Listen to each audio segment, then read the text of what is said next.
चांद से पृथ्वी पर कैसे वापस आएगा चंद्रयान-3? क्या इसरो ने बनाया है इस अंतरिक्ष यान की वापसी का कोई प्लान, या फिर चंद्रयान-2 की तरह चांद की कक्षा में घूमता रहेगा ये स्पेसक्राफ्ट? दोस्तों, चंद्रयान-3 हमारे चंदा मामा पर फतह पाने के लिए रवाना हो चुका है। 25 जुलाई 2023 को इसकी कक्षा बढ़ाई गई थी। अब अगली फायरिंग 1 अगस्त 2023 को की जाएगी। अपने सफर में चंद्रयान-3 ने चांद तक की आधे से ज्यादा दूरी तय कर ली है। ऐसे में सिर्फ भारत ही नहीं बल्कि दुनिया की सभी स्पेस एजेंसीज की नजर चंद्रयान-3 पर टिकी हुई है। इसरो का यह स्पेसक्राफ्ट 23 अगस्त के दिन चांद पर उतरने वाला है और इस मिशन की सफलता के लिए हम सभी लगातार दुआएं कर रहे हैं। लेकिन अब सवाल आता है कि अपने मिशन के सभी लक्ष्यों को पूरा करके क्या चंद्रयान-3 धरती पर वापस आएगा? अगर हां, तो चांद से धरती पर वापस किस तरह जाते हैं? आज के इस वीडियो में हम चांद से धरती के इस सफर की बात करेंगे, तो पूरा वीडियो जरूर देखिएगा। चंद्रयान-3 इसरो का एक ऐसा स्पेस मिशन है जिसकी नींव आज नहीं बल्कि साल 2014 में रखी गई थी। दरअसल साल 2014 में अपने मिशन मंगल को पूरा करने के बाद भारत ने चांद पर जाने का सपना देखा था, जिसके बाद 5 सालों तक लगातार मेहनत करके इसरो ने चंद्रयान-2 मिशन को लॉन्च किया था, जो बदकिस्मती से अपने आखिरी चरणों में पहुंचकर फेल हो गया। तभी इसरो ने ये ठान लिया कि हम चांद पर फतह पाकर रहेंगे। फिर 4 साल मेहनत करके 14 जुलाई साल 2023 के दिन इसरो ने चंद्रयान-3 मिशन को लॉन्च किया है और हम सभी को यकीन है कि इस बार चंद्रयान-3 चांद पर सॉफ्ट लैंडिंग करेगा और अपने 14 दिनों के मिशन को भी पूरा कर लेगा। लेकिन क्या चंद्रयान-3 चांद से वापस लौटेगा?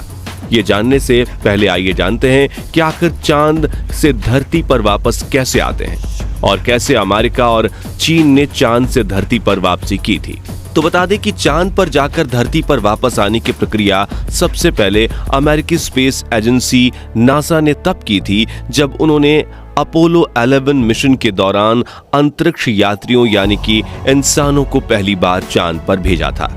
11 जुलाई 1969 के दिन नासा के सैटर्न 5 रॉकेट से अपोलो 11 के स्पेसक्राफ्ट को चांद पर जाने के लिए लॉन्च किया गया था और 21 जुलाई 1969 के दिन अपोलो 11 का लैंडर चांद की धरती पर सुरक्षित उतर गया था, जिससे एस्ट्रोनॉट नील आर्मस्ट्रॉन्ग और बज एल्ड्रिन ने पहली बार चांद पर कदम रखा था। इसी के साथ ही अमेरिका इंसानों को चांद पर भेजने वाला दुनिया का सबसे पहला देश बन चुका था। इस मिशन को लेकर पूरी दुनिया के लोगों में उत्सुकता थी और नासा ने इसे लाइव स्ट्रीम करके पूरी दुनिया को दिखाया था। ये दोनों ही एस्ट्रोनॉट चांद की सतह पर 21 घंटे और 36 मिनट्स तक रहे थे, जबकि इनके साथ गए तीसरे एस्ट्रोनॉट्स माइकल कोलिंस चांद की कक्षा में भ्रमण कर रहे कमांड मॉड्यूल कोलंबिया में बैठकर इनका इंतजार कर रहे थे। दोस्तों, यहाँ ये दोनों अंतरिक्ष यात्री चांद की सतह पर तो उतर गए थे, लेकिन इस मिशन का सबसे मुश्किल पड़ाव यानी सही सलामत धरती पर वापस आना बाकी था। तो अपने मिशन को पूरा करके ये दोनों अपने स्पेसक्राफ्ट के लैंडर मॉड्यूल ईगल पर बैठ गए। इसके बाद इन्होंने चांद की सतह से ऊपर उठने की प्रक्रिया की शुरुआत की, जिसमें सबसे पहले इन्होंने एसेंट इंजन और डिसेंट इंजन से अलग कर दिया, क्योंकि इस लैंडर को इस तरह से सेट किया गया था कि डिसेंट इंजन का काम इन्हें चांद की सतह पर लैंडिंग करवाना था, जबकि एसेंट इंजन का काम इन्हें वापस चांद की कक्षा में ले जाना था। यानी अब डिसेंट इंजन की कोई जरूरत नहीं थी, इसलिए उन्होंने इसे चांद पर ही छोड़ दिया, जिसके बाद एसेंट इंजन थ्रस्ट पैदा करके चांद के पतले वातावरण को चीरते हुए धीरे धीरे चांद की कक्षा में ऊपर उठने लगा, जहां पर स्पेसक्राफ्ट का कमांड मॉड्यूल कोलंबिया इनका इंतजार कर रहा था। साथियों, जिस तरह चंद्रयान-3 के विक्रम लैंडर को चांद की कक्षा में प्रवेश करवाने के लिए इसरो ने इस बार propulsion मॉड्यूल भेजा है, ठीक इसी तरह अपोलो 11 के दौरान अमेरिका ने कमांड मॉड्यूल को भेजा था, जिसका नाम कोलंबिया रखा गया था। तो एसेंट इंजन के चांद की कक्षा में पहुंचने के बाद कोलंबिया के साथ ही चांद के चक्कर लगाते हुए उसके साथ जुड़ गया। जिससे नील आर्मस्ट्रॉन्ग और बज एल्ड्रिन कमांड मॉड्यूल यानी कोलंबिया में चले गए। फिर धरती पर वापस आने वाले स्पेसक्राफ्ट के वजन को कम करने के लिए एसेंट मॉड्यूल को कमांड मॉड्यूल से अलग करके चांद की कक्षा में छोड़ दिया गया। फिर पायलट माइकल कोलिंस ने कमांड मॉड्यूल का इंजन ऑन किया और अर्थ इंजेक्शन फेज की शुरुआत की, जिसमें यह स्पेसक्राफ्ट चांद की गुरुत्वाकर्षण सीमा से बाहर निकलकर धरती की ओर बढ़ने लगा। अब पृथ्वी के वातावरण में प्रवेश करने से पहले एस्ट्रोनॉट्स ने इस स्पेस शटल के सर्विस सेक्शन को कमांड मॉड्यूल से अलग कर दिया, जिससे स्पेसक्राफ्ट का वजन कम हो जाए और वो अपनी त्रिकोणाकार बनावट की वजह से हवाओं को चीरता हुआ धरती के वातावरण में प्रवेश कर जाए।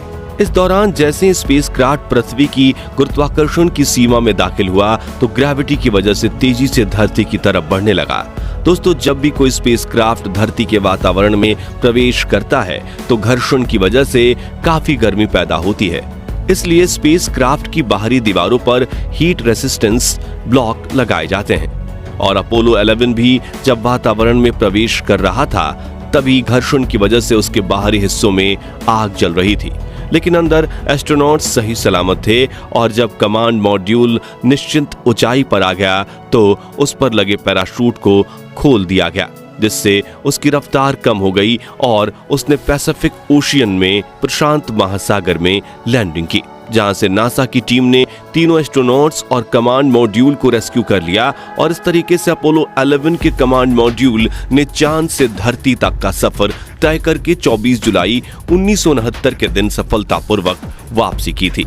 दोस्तों, अब अगर आप कहें कि ये तो 50 से भी ज्यादा साल पुरानी तकनीक है, तो बता दें कि साल 2020 में चीन ने भी अपने मून मिशन चेंग-ई 5 को लॉन्च किया था, जिसमें लगे लैंडर का काम था चांद की सतह पर सॉफ्ट लैंडिंग करना और अपने रोबोटिक पार्ट्स की मदद से लूनर सैंपल कलेक्ट करके धरती पर भेजना।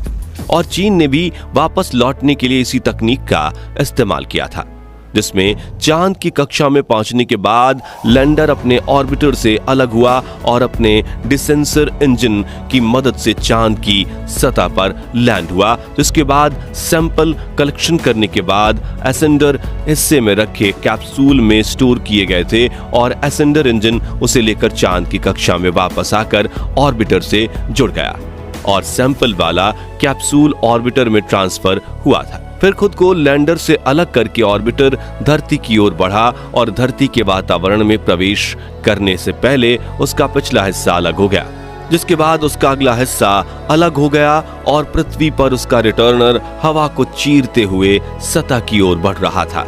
और सही समय पर उसके पैरासूट खोलकर उसकी रफ्तार कम की गई थी और वो चाइना के मंगोलिया में लैंड हुआ था, जहां से उसे रेस्क्यू करके लूनर सैंपल कलेक्ट किए गए थे। चीन के इस मिशन की लॉन्चिंग 23 नवंबर 2020 के दिन हुई थी और 16 दिसंबर 2020 के दिन इसने धरती पर लैंडिंग की थी।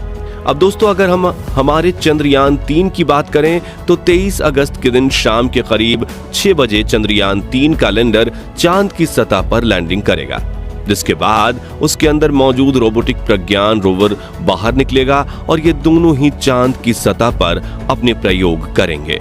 जानकारी के मुताबिक ये मिशन करीब 14 दिनों तक चलेगा, जिसके बाद लैंडर और रोवर वहीं अपने आप निष्क्रिय हो जाएंगे। जी हां, चंद्रयान 3 को चांद से धरती पर वापस लाने के लिए बनाया ही नहीं गया है और इसमें धरती के वातावरण में वापस एंट्री कर सके ऐसा कमांड कैप्सूल शामिल ही नहीं किया गया है, क्योंकि इसरो का मुख्य लक्ष्य सिर्फ चांद पर सॉफ्ट लैंडिंग करना है, वहां की डेटा कलेक्शन का है, सैंपल कलेक्शन का नहीं। यानी चंद्रयान 3 की धरती पर वापसी नहीं होगी। और अगर भविष्य में इसरो चंद्रयान 4 मिशन के दौरान अपने स्पेसक्राफ्ट को चांद की सतह पर सैंपल कलेक्शन करने के लिए भेजता है तो धरती पर वापसी के दौरान चंद्रयान 4 भी अमेरिका और चीन की जैसा ही रूट अपनाएगा और धरती पर लैंड करेगा। यहाँ बता दें कि अंतरिक्ष से धरती पर आने का एक और तरीका भी है, जिसमें स्पेस शटल का आकार एक एयरप्लेन की तरह होता है, जो पृथ्वी के वातावरण में प्रवेश करके हवाओं को चीरते हुए अपनी लैंडिंग साइट की तरफ बढ़ता है, जो सामान्य रूप से एक एयरपोर्ट होता है और नीचे पहुंचकर वो एयरपोर्ट रनवे पर एक हवाई जहाज की तरह ही लैंड करता है। हालांकि स्पेसक्राफ्ट की रफ्तार हवाई जहाज से काफी ज्यादा होती है, इसलिए उसे धीमा करने के लिए पीछे से पैराशूट भी खोला जाता है। अमेरिकी स्पेस एजेंसी नासा के पास डिस्कवरी नाम की इस तरह का एक स्पेस शटल है जो आज तक 39 बार स्पेस में जाकर वापस आ चुका है और धरती के वातावरण में वापस एंट्री के दौरान ऊष्मा और घर्षण से बचने के लिए इसके बाहरी हिस्से में 25,000 हीट रेजिस्टेंस टाइल्स लगी हुई हैं। दोस्तों बता दें कि भविष्य में अगर हम भी इंसानों को अंतरिक्ष में भेजेंगे तो ज्यादा स्पेस एजेंसीज इसी लैंडिंग टेक्निक का इस्तेमाल करेगी। तो दोस्तों अगर आप भी चाहते हैं कि इस बार भारत चांद को अपनी मुट्ठी में कर ले तो कमेंट बॉक्स में इसरो को अपनी दुआएं और शुभकामनाएं जरूर दीजिए और जानकारी पसंद आई हो तो वीडियो को लाइक और शेयर जरूर कीजिए। साथ ही चंद्रयान 3 मिशन से जुड़ी पल पल की खबर जानने के लिए हमारे चैनल को सब्सक्राइब करके पास वाली घंटी को जरूर बजा दीजिए। वीडियो देखने के लिए आपका बहुत बहुत धन्यवाद।